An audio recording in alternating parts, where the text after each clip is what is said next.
Em busca da verdade. The current narrative concerning the Roman general Vespasian portrays him as a military genius of low origins. The view of Vespasian is of a man who championed the poor against the rich to rise to power to become emperor, thanks to the support of the army and the essential gaining of influential networks whilst in Judea. Vespasian may indeed have been a great general, and currently there may appear to be no reason to doubt his presented genealogy. However, certain factors raise suspicion. Firstly, the Jewish War, a work produced by the man known to us as Flavius Josephus, was written after 70 CE, the same period as the Gospels, as agreed by scholars. The New Oxford Annotated Bible states that scholars generally agree that the Gospels were written 40 to 60 years after the presented death of Jesus. Further, Associate Professor at the University of Miami, Robin Faith Walsh, in her publication The Origins of Early Christian Literature, has stated that the Gospels are creative works produced by educated elites, interested in Judean teachings, practices, and paradoxographical subjects in the aftermath of the Jewish War. The second factor that needs to be considered is that although heated debates have taken place around this, the military campaign of Vespasian and Titus in Judea, as described by Josephus in the Jewish War, does parallel the ministry of the Jesus character in the Gospels. In fact, there are over 40 correlations between the Jewish War and the New Testament.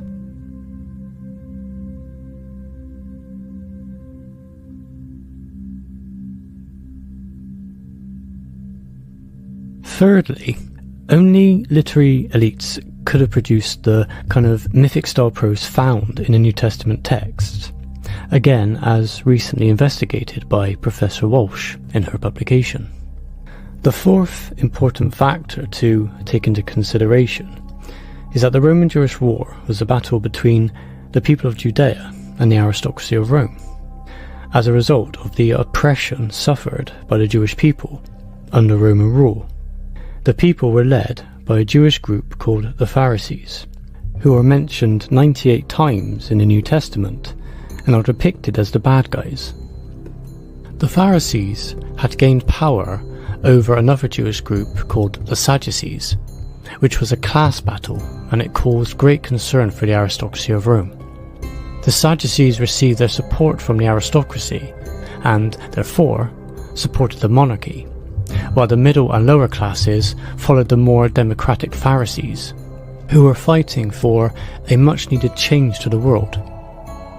Basic human rights for the common people, an end to slavery within the Roman Empire, and a new governmental system based upon democracy. Problems arose for the Sadducean sect, consisting of high priests, aristocratic families, and merchants, because they were viewed as corrupt by the people. And the Hasmonean Jewish leaders showed support for the Pharisees, to a point where they had gained power over the Hasmonean leadership.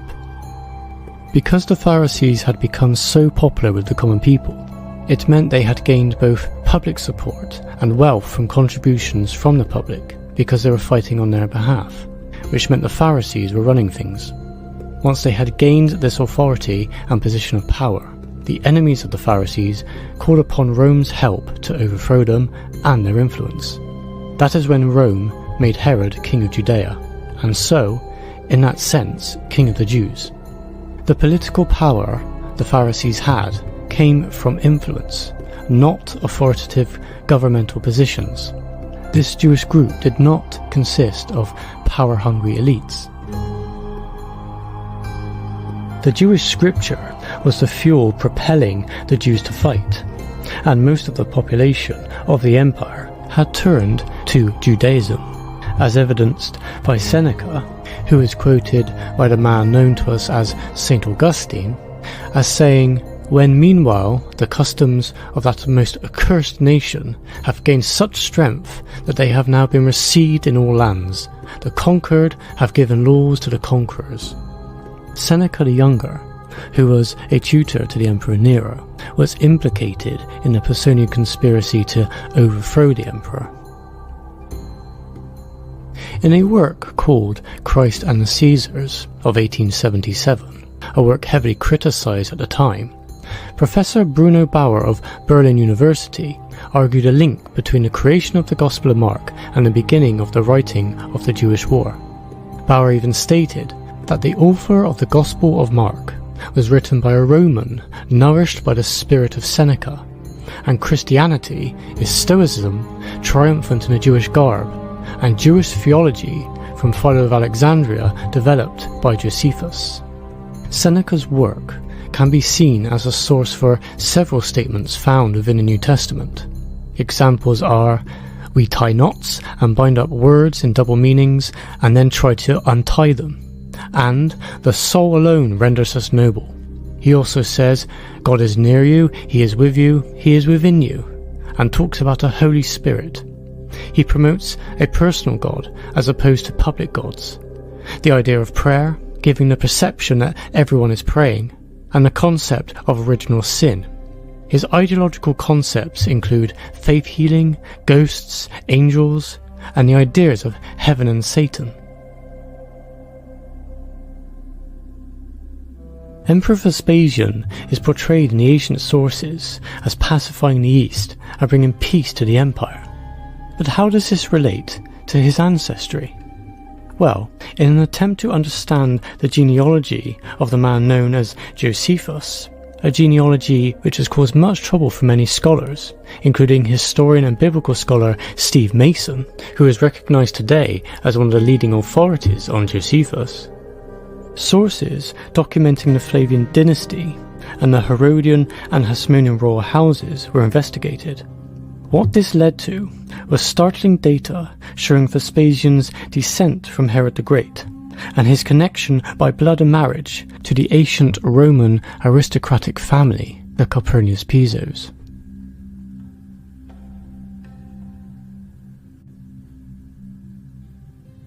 Information regarding Vespasian's ancestry comes from the work of the individual known to us as Suetonius in his Lives of the 12 Caesars, a major source presenting biographies of Julius Caesar and the first 11 emperors of the Roman Empire. In the Lives of the 12 Caesars, Suetonius presents Vespasian's mother as being a woman called Vespasia Polla, and his grandfather, Vespasia Polla's father, being called Vespasius Pollio. However, as previously mentioned, when trying to uncover the true genealogy of the man known to us as Titus Flavius Josephus, by investigating documents detailing the Flavian, Herodian and Hasmonean families, suspicious data regarding Vespasian's maternal grandfather, Vespasius Pollio, comes to light.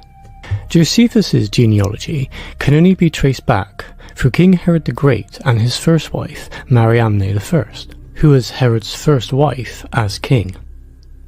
But when examining the data regarding King Herod the Great's family, suspicious similarities emerge regarding a grandson of Herod the Great, a man called Herod Pollio, and Vespasian's maternal grandfather, Vespasius Pollio. It is known within academia that a Jewish noblewoman called Queen Berenice and her brother King Agrippa II seem to have been treated very well by the Flavians. The reason could logically be viewed that, as is written, Agrippa II tried to convince the Jewish people that they could not win against the might of Rome. When this failed, he supported Rome in the war and fought in Vespasian's campaign.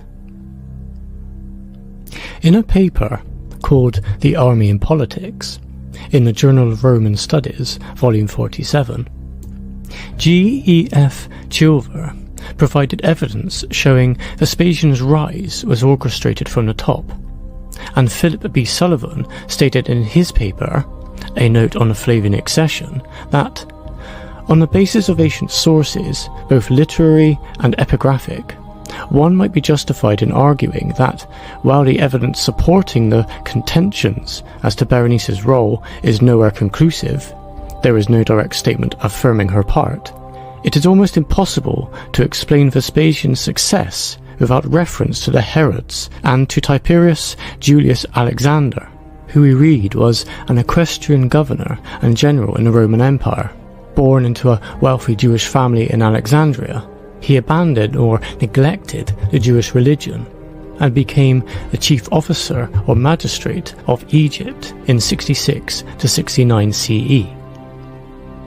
But regarding Vespasius Pollio and Herod Pollio, grandson of Herod the Great, when dates and family trees for Vespasius Pollio and Herod Pollio are compared, using a gathering of scattered data, they are very much alike, only with different names having been used, the indication being that they were the same person. Herod Pollio would become Herod, king of Chalcis, a territory north of Judea, when he became ruler of that area, under the Emperor Tiberius Claudius Caesar Augustus Germanicus in 41 CE.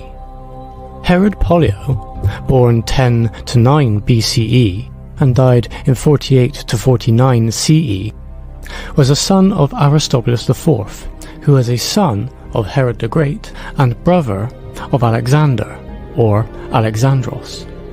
Herod Pollio was taken to Rome after the death of Herod the Great, and given the Praetorian rank, a high military rank in the Roman Empire, serving as the personal guard of the Roman emperors.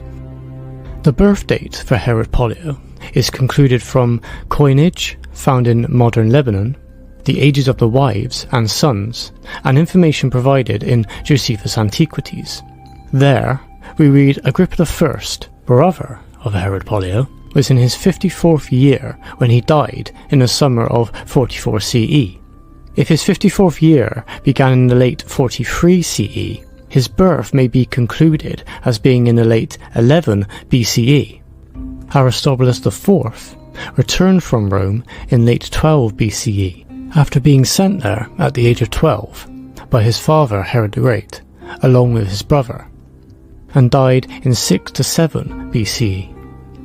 Herod Pollio is recorded as having 3 sons, one by his first wife Marianne IV, and 2 by his second wife, his niece Julia Berenice, born 28 CE.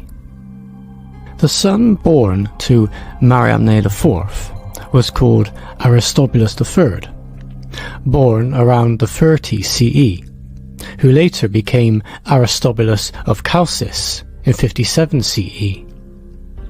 With Julia, or Queen Berenice, Herod Pollio had 2 sons, Berenicianus and Hyrcanus, but no daughter is recorded from this marriage.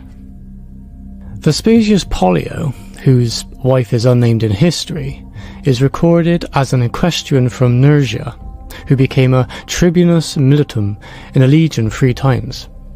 Those of equestrian rank who served as military tribunes often became senators. The record also states him becoming a praefectus castrorum no earlier than the time of Emperor Augustus, who reigned 27 BCE to 14 CE. Vespasius Pollio is recorded as having a son and daughter. The daughter's name, as mentioned, is recorded as Vespasia Polla, or Pollia. Vespasius Pollio II is the name used for the son, although the name is not given in the historical record. Suetonius records that this son became a senator with the rank of praetor, a position of which exercised extensive authority in the government. Polla is described as being superior to her husband, Titus Flavius Sabinus I, in social position. Suetonius states he farmed the public tax of a 40th in Asia, and there existed for some time statues erected in his honour by the cities of Asia. It appears Vespasian's early education became the responsibility of Tertula, his paternal grandmother. It appears then that his mother and father were away on business for long periods.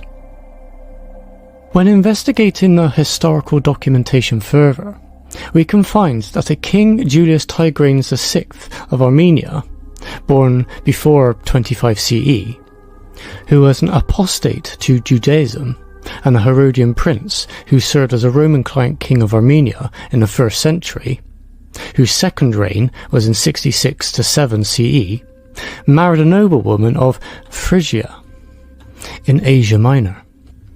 Her name is recorded as Opgalai, but we only learn of her existence through numismatic evidence of Tigranes' second kingship. In a paper called Tigranes IV, V, and VI New Attributions, in the American Journal of Numismatics Volume 2, Frank L. Kovacs suggests her inclusion on the coinage of Tigranes' second reign suggests a recent marriage, or at least an enhanced importance. Tigranes' father was Gaius Julius Alexander, according to Josephus, the second-born son of Alexander and Glavra, making Tigranes' grandfather Alexander, son of Herod the Great and Mariamne I. Tigranes' grandfather, therefore, is the brother of Aristobulus IV, father of Herod Pollio. Tigranes, who was raised in Rome, is recorded as having a daughter called Julia, a Herodian princess who married a Roman senator called Marcus Plancius Varus of Perge, the governor of Bithynia and Pontus under Emperor Vespasian.